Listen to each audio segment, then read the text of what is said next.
Okay. So welcome very good day class.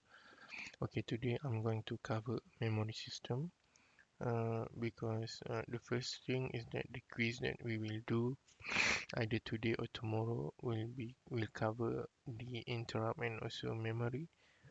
And then the other thing is that the test next week, which will be conducted on Thursday, will also be covered until memory systems. Okay, memory. So the first thing class, there are memory classes where they try to class or they try to put the memory into different category. The first one here you can see the main memory. So the main memory is normally your RAM. This is the nearest memory to the processor. I mean, yeah, for nowadays we have cache, right? The first one, the nearest one to the processor is cache, and then your RAM, and then your hard disk. So in this case, the main memory that being referred here is your RAM. So yeah, these are the features of the main memory, where the first thing is that uh, it is comprises of solid state semiconductor devices. I mean, this is just the material that they use to build the memory, and then there are three interfaces that will be connected to the memory from the processor, which is your control bus, your address bus, and also your data bus.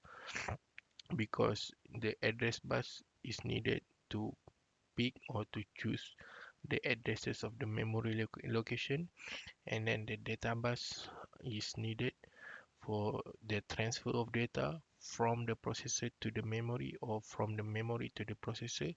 And the third one is the control bus, which will tell the memory what is the operation that the processor want to do, either reading from the memory or writing to the memory.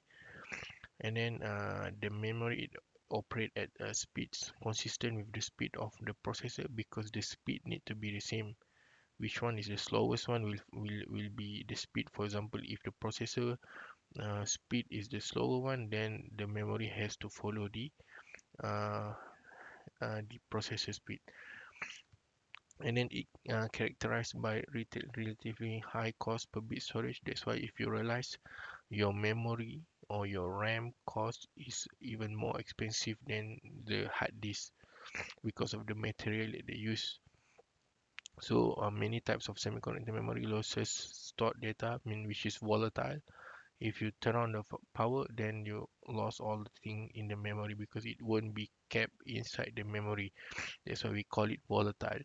If you shut down your processor, I mean, everything will be erased from the your RAM. And then this is the secondary memory, where it can be your hard disk, it can be your CD, or it can be your pen drive, whatever. I mean, that is the secondary memory, which is it is normally non-volatile, where if you take off the power, whatever data that you stored in the secondary memory will still be there. So normally this kind of memory, it is interfaces to the system buses via the I/O devices. For example, if you want to the processor want to communicate with the secondary memory, I mean, it won't communicate directly like the way they communicate with the main memory. So the way the processor communicate with the secondary memory is like they are communicating to the I/O. Alright, this is the random access, which is your RAM. So the processor can save data in RAM, which we call it as a memory write operation. So when it's memory write operation, which means we are writing to the RAM, and then the processor can retrieve data from the RAM, which is a memory read operation. We are reading from the memory. The memory is sending data to the processor. So in most cases, RAM is volatile, and then there are two types of RAM. Normally, if you buying the RAM, you can see the specification. Sometimes it is static RAM, sometimes it's a dynamic RAM, and they're saying that the dynamic RAM is more faster, because data stored in dynamic RAM is lost unless it is read on regular basis. So it's really fast basis.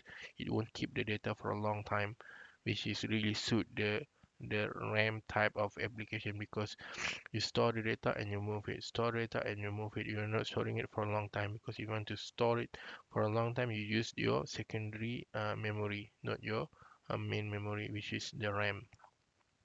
And then there are another type of memory, we call it read-only memory, which is this is only one time write, and then you just only can read from it. So it is non-volatile memory, because although you take off the power, whatever data that you have stored in the ROM will always be there. So you need to have special programming facilities, I mean, to store the data. I mean, this is like a special type of memory. Normally, for example, your BIOS in inside your PC. I mean, it is. I mean, there's the in BIOS is kind of I mean, BIOS is being stored in the memory, which is ROM. I mean, it will be always be there. Although you take off the power, whatever data that being stored in the memory will always be there.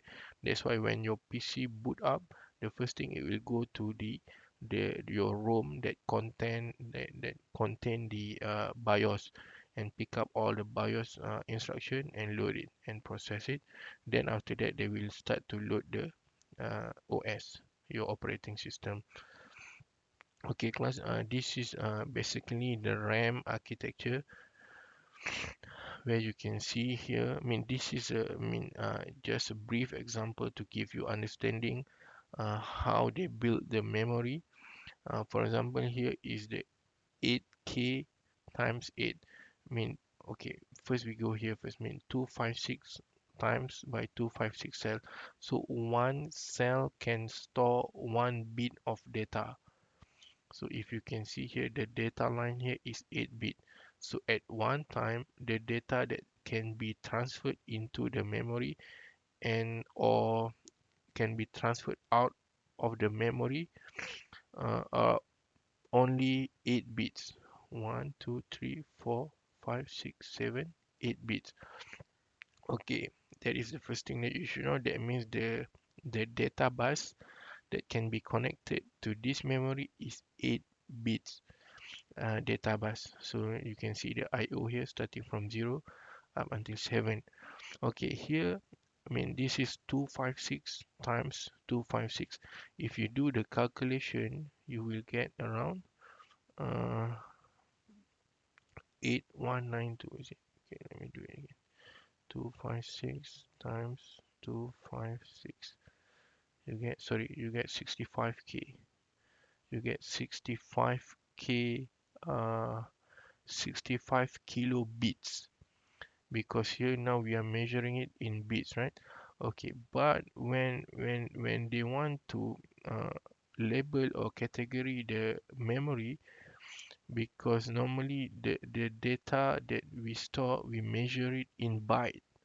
1 byte contain 8 bits. That's why if you can see here, from the number of the total of the bits that we can store inside the memory, it be divided into 8, and that's why we get 8192. That's why here, I mean, normally they say this one is 8 kilobyte, because we already divided by 8. So we are measuring how many byte of data that we can store inside the memory. For example, here we can store 8 kilobytes, means that 8,000 bytes of data we can store inside the memory. Okay, that is the first thing. And then the second thing is how they sort the data. For example, based on the address, right? So this is the address bus here, A1 until A8, and then this is A0, A9, A10, A11, and A12. Okay, if you can see, class, how they are sorting the data. The first one here is the row decoder, where they have like 2 to the power of 8 row, which is 256. Okay, let's draw. Okay, so they have like a row of data here. So there's a row here. Oops, terrible line. Okay, let's see. This is the row. Okay, this is 1 and this is 2, and it goes until, okay, in this case, because we start from uh 1, so it ends 255, 255 location here. Okay, but then here there's a column decoder, which is, if it is A0, it will start here, A0. So A0 here, so okay, A0, oops,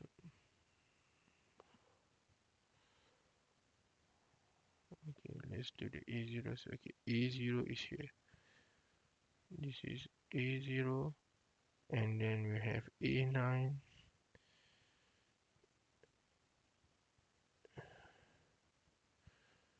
A9, and we have A10,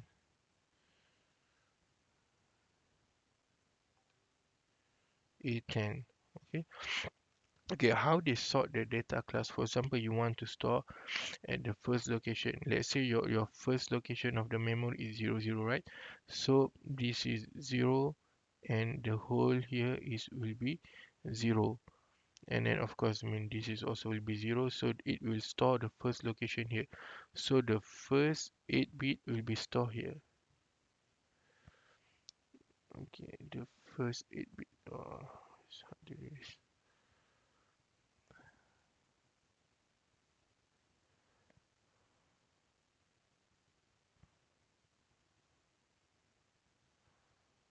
okay, right, okay, so the first 8 bit will be stored here. Okay, let's say, I mean, you want to store the second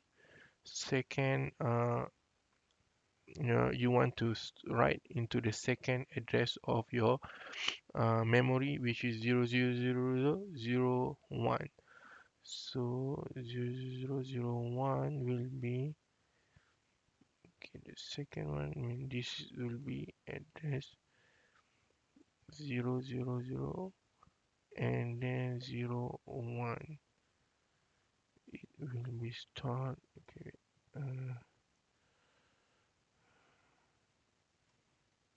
yeah.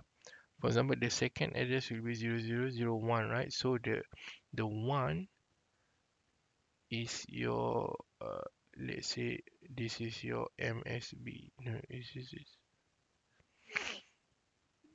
uh, this is okay. Yeah, let's say this is your MSB, right? Okay, MSB, and this is your LSB. Okay, let's say this is your MSB. So add A12 with your MSB, which is your most significant bit of the address, and your A0 is a LSB, the least significant bit.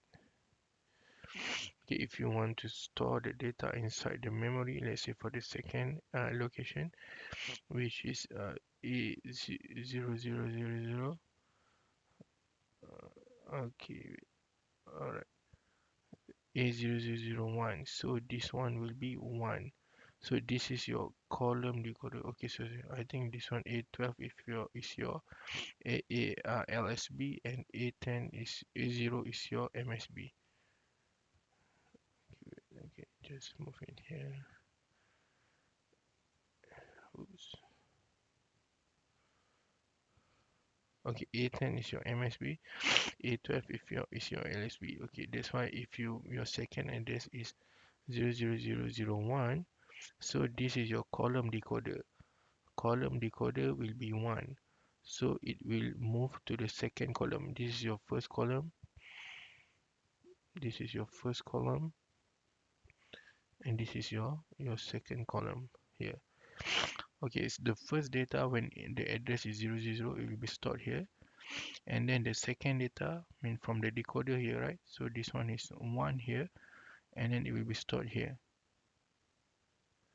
And then for the next address, let's say it is a 000, uh, the third location is 000, and then 10. So here is 1, and here is 0, and it will move into the third column. Oops, it move into the third column here. That's why they're storing the data based on the column, mean inside the memory. So here they will store 8 bit of data on the first row, first column here, and then first row, second column here, it will store the second byte of the data, means store another byte here, and then here is another byte. This is the third row, sorry, the first row and third column, and this is the third address location of the memory. Main class, that is the basically how they sort the memory. I mean the how they sort the data inside the memory. All right. Okay. Okay. That's why here the total number memory cells per chip is 8192 times by 8. This is the number of cell which it can store. I mean each cell can store 1 bit of data. And then this is how they organize the memory cells. I mean 256 rows times by 256 columns, like in the example. I mean, and then this is how you select the row. I mean, there will be 8 bit used here, A1 until A8, to choose which row you want to store the data, which it can cover up until 256. And then for the column, I mean, it is being represented by 5 bit of data, which is, if you count it, 2 to the power of 5 is equal to 32. So 32 times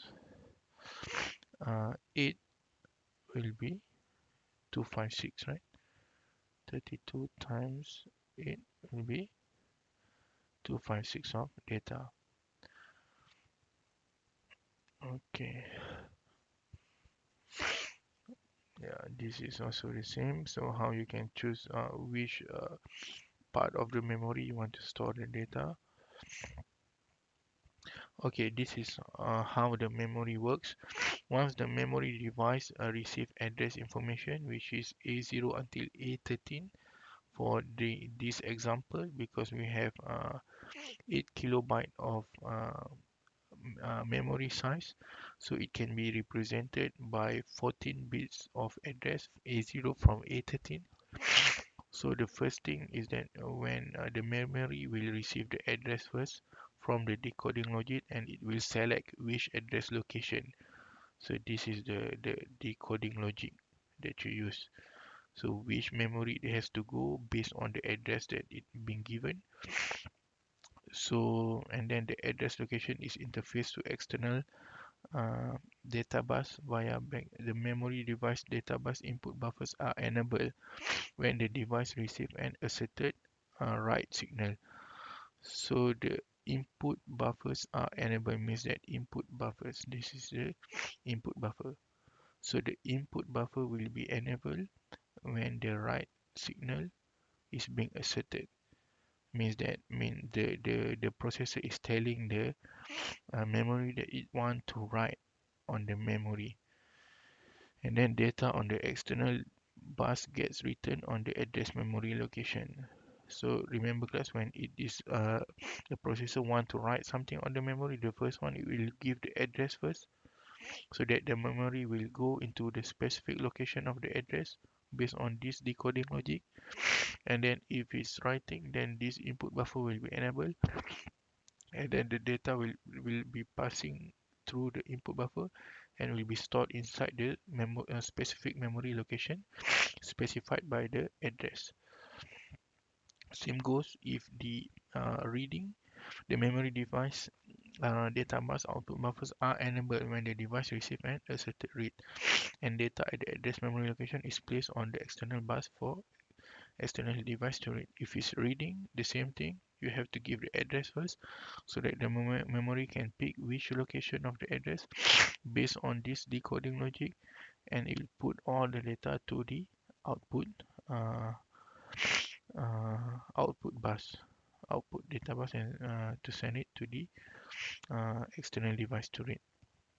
Okay, this is the truth table for the memory logic control. I mean, you have to specify the memory, this truth table, because if we have more than one memory, this is how we manage the memory. For example, here, I mean the chip enable inputs, we have two CEC1, because it is permitting memory system to compromise more than single memory device. Let's say we want to have like a 4 RAM, that's why we have to have two chip enable signal, so that we can pick which memory or which RAM that we want to activate, or we want to communicate, the processor want to communicate with. And then this is the in out signal. If it is a high Z, high impedance signal, the mode is deselect. Sorry, if we have this one is don't care, don't care, don't care, and this is high, this is the signal. This is high Z, so nothing can be read there. And then the mode is deselect. It's not selecting, or it doesn't like activate anything. And then if this is don't care and just a CE low, and the same thing will happen. And if the CE1 here is low and CE2 is high, and then the W is high and the reading is low, because this is active low. If you can see the bar here means low. When it is low, that means this option is being picked, means that the processor want to read something from the memory. That's why you can see the data is sending out and the mode is reading. And then here, if this is low and this is high, and the right is low and this is don't care, no matter this is high or low, if the right is low, then the memory will be put in the writing mode, means that the processor want to write the data to the memory. And that's why this is the data bus will be turned into data in. And if this configuration occurs, mean the in out the data bus will be high Z, high impedance, and the mode is deselect.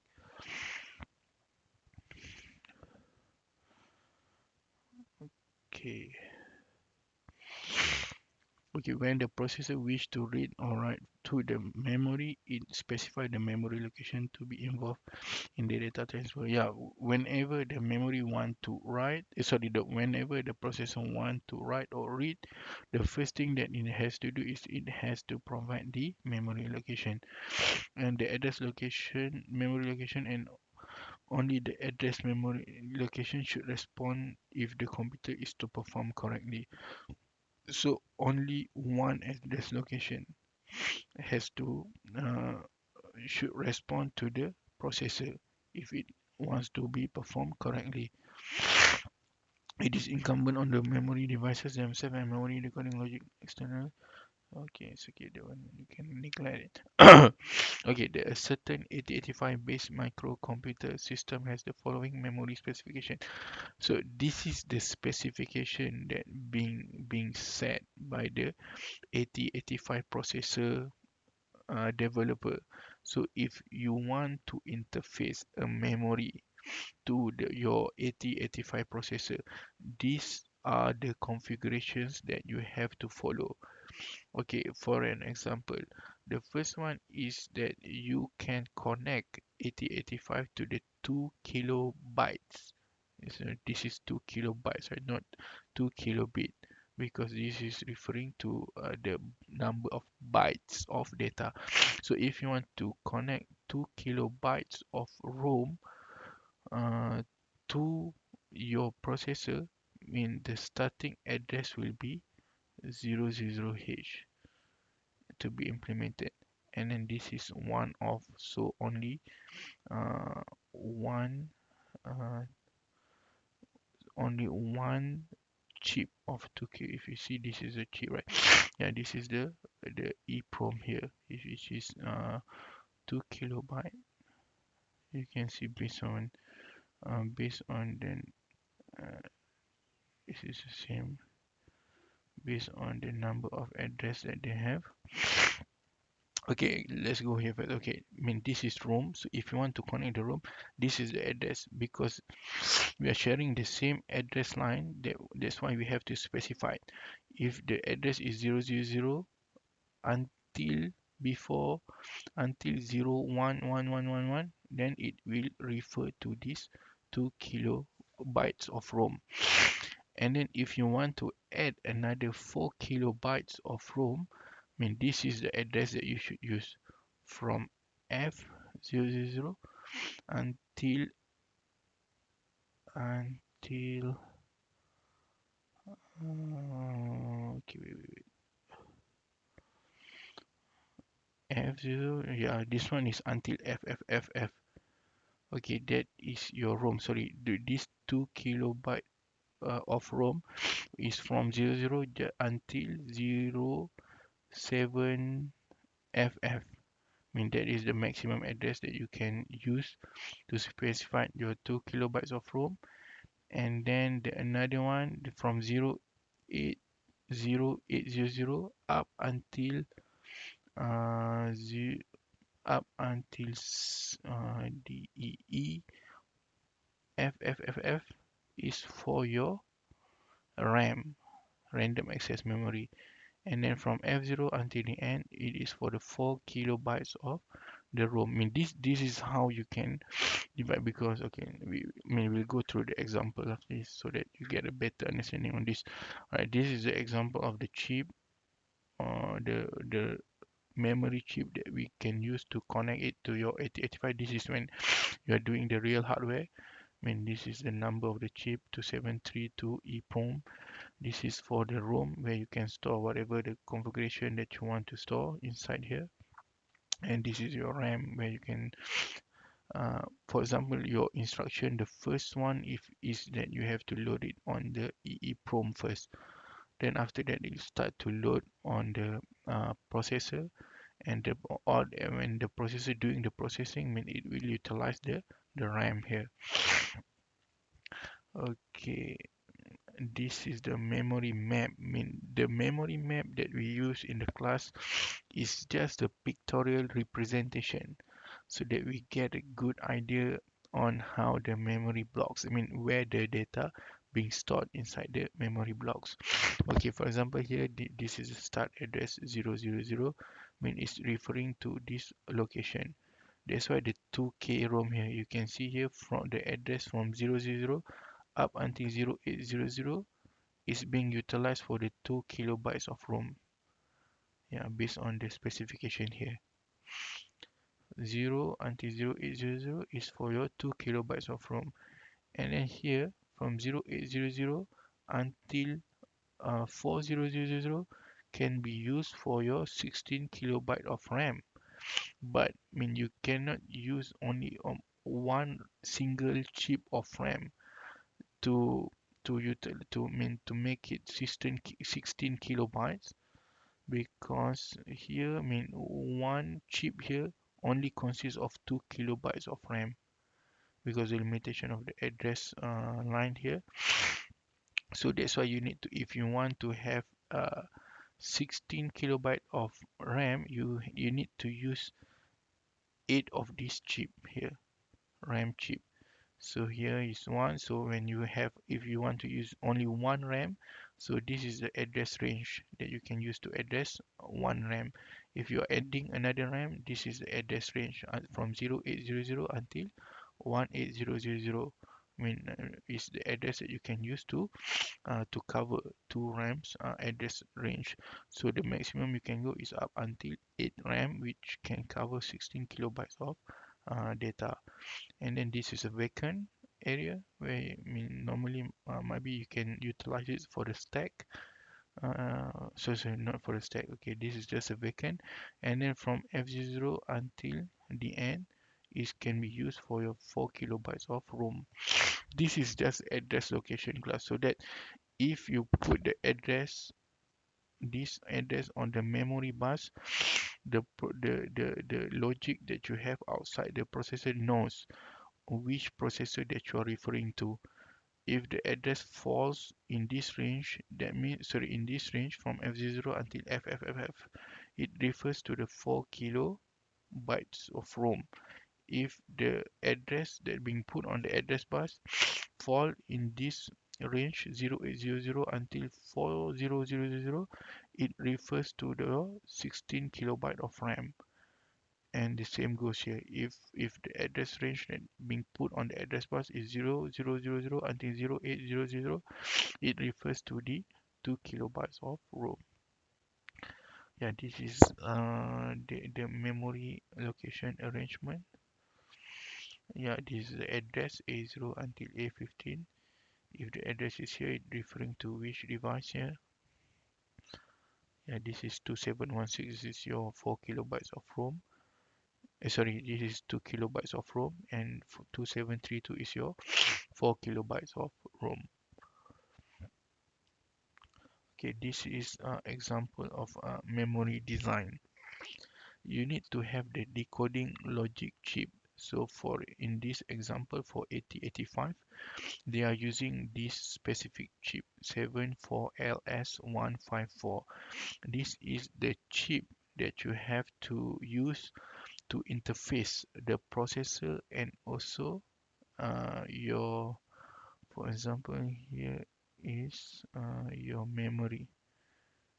Yeah, your memory. This is 2716 is your 2 kilobytes of ROM, and this is 8 RAM that you can connect to main. If you can see class, this is a decoding logic which use the address bus. This is your address bus, and this is the logic that come from the control bus of your processor, whether you want to uh, read or write on the IO, your input output devices, or to the memory location. All right, and this is just your address bus to choose, because that's why we are dividing the devices, the RAM here, oh sorry, the memory based on the address. So if the address fall in this range, is referring to these 2 kilobytes of ROM. If the address falls in this range, let's say in this range 0800 until 0FFF, it is referring to your RAM 0. Okay, that's why the decoding logic is just based on the address, and then it will choose which device that it being select. I mean, this is just to activate the device. So if, for example, the RAM 0 being selected, so it will send the output high to activate the RAM chip, so that the chip knows that the memory is either writing to the RAM or asking the data from the RAM. Okay, this is another logic to activate the 4 kilobytes of ROM here. Right, so it's all just based on the memory sorry, the address, and also the IO and M control line here, which come from the control bus of the processor. Okay, this is how it shows the connection here. I mean, this is a memory decoding logic, and then here's the address bus. You can see the address bus, so the 8 A8 until A15, first one being connected here. This is the 2716 chip, and this is your ROM, and this is your RAM. You have 8 RAM, and this is your 4 kilobytes of ROM. Okay, and then this is just the address latch, whether it is this one, because you remember AD0, AD7, right? It can be carrying the address, or it can also carry the data. It is based on this control signal ALE. If this is asserted, then it means like it is if this one is asserted, it is considered as address. If it is not asserted, then it is data. Right, yeah. Okay, this is your memory decoding unit. So this memory decoding unit will choose which memory that is being referred based on the address, either the ROM here, 2 kilobyte of ROM, or RAM here, or another 4 kilobyte of ROM. So it is all based on the decoding logic, from this logic here, the logic circuit or logic IC that we have here.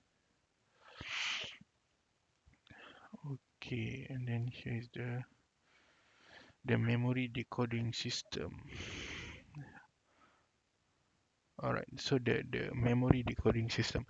Okay, the first one, mean they have two type of decoding. The first one exhaustive, and the second one is partial decoding.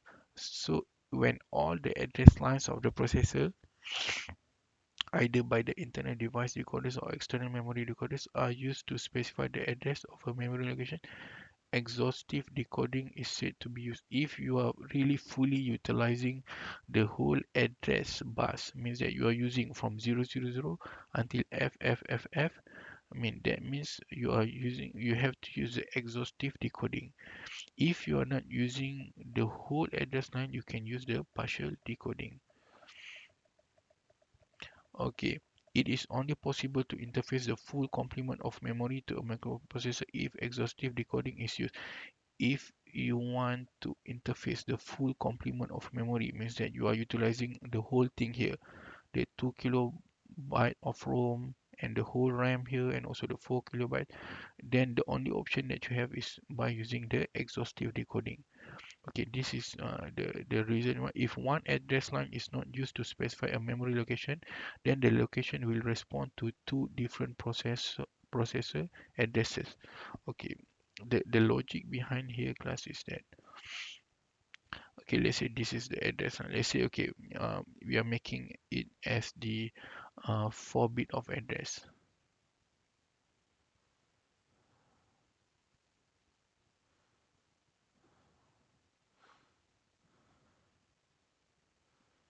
Okay, this, let's say we have two memory, we connect it to the two memory. Okay, let's say this bit here, the MSB here, is being used to choose which memory location. This is the 3-bit here is used to choose the address location, but this one is to choose which memory we are referring to. Okay, it start from 0001. Okay, if it's 0, mean it refers to memory 1. Memory 1. So up until it will go until 1000. 1001. Okay, then now it refers to memory 2. Okay, that's why they say here, if one address line is not used to spare, let's say this line is not used to specify memory location, it is actually will respond to two different processor addresses. That's why here, I mean, actually it can refer to two different addresses, processor addresses. I mean, this is the logic behind here. I mean, if two address line are not used, is actually, I mean, let's say if you use two bit here, 2-bit to represent 4 memory. That means the location will respond to 4 different processor.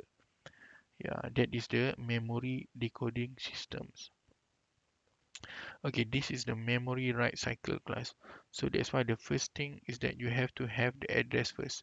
You can, this is the what do you call it, the timing diagram to show you how the memory cycles being done. Okay, so let's say this the first thing that you have to assert is the address valid.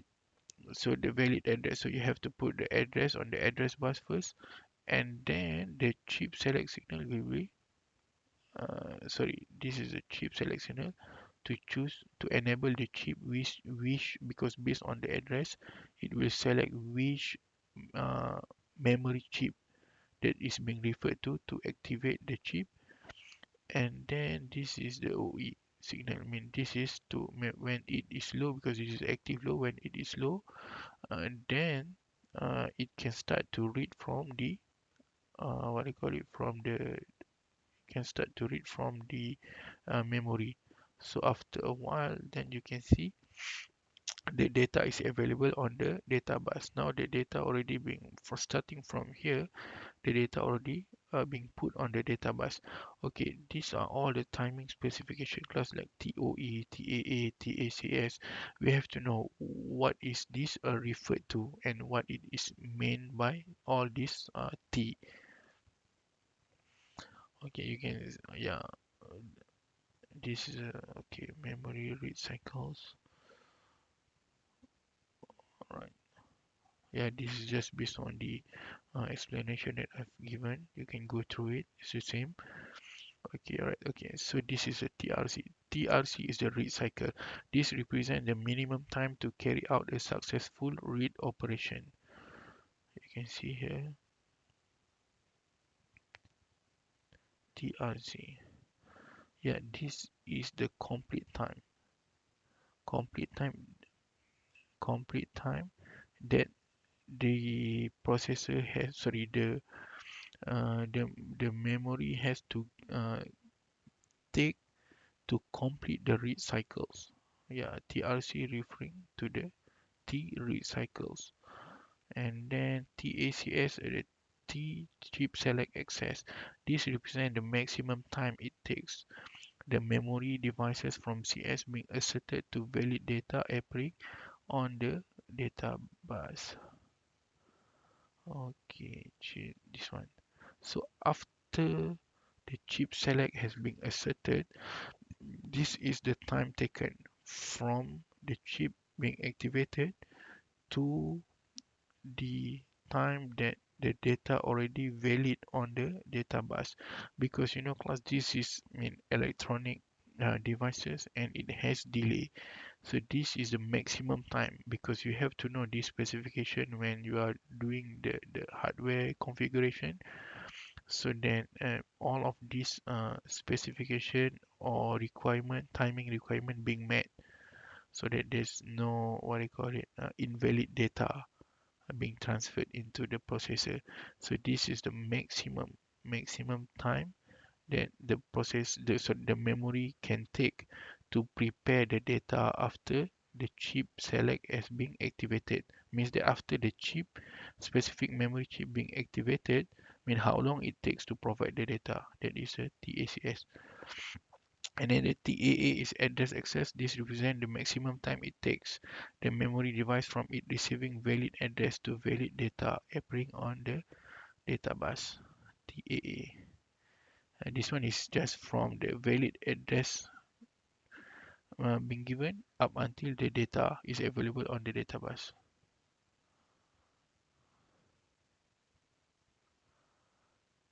And then this is read data hold after address.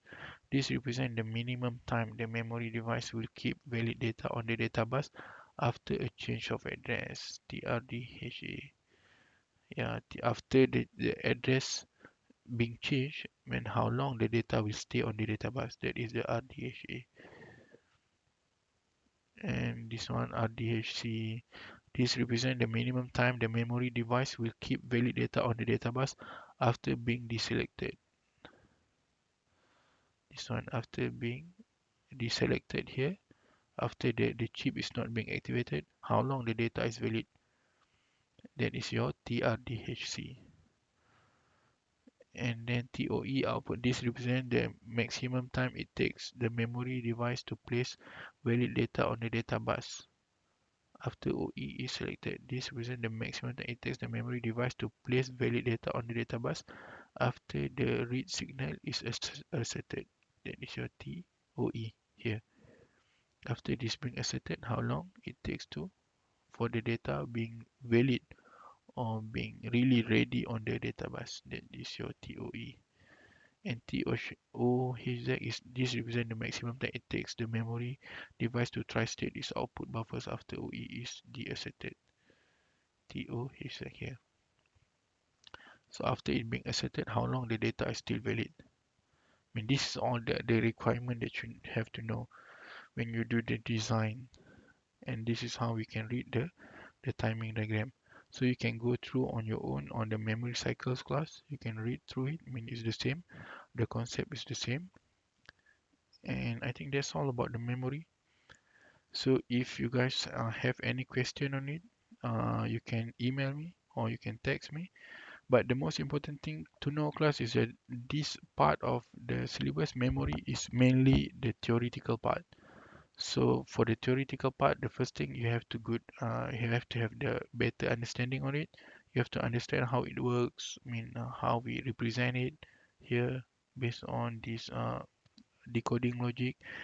And yeah, of course, you have to memorize some part of the thing here, the theoretical part, the address, how this. I'm not sure. I don't think, I mean, actually, you know what is all this timing diagram here, what is meant, so that if there is a question regarding this, you can answer it. All right, thank you, class.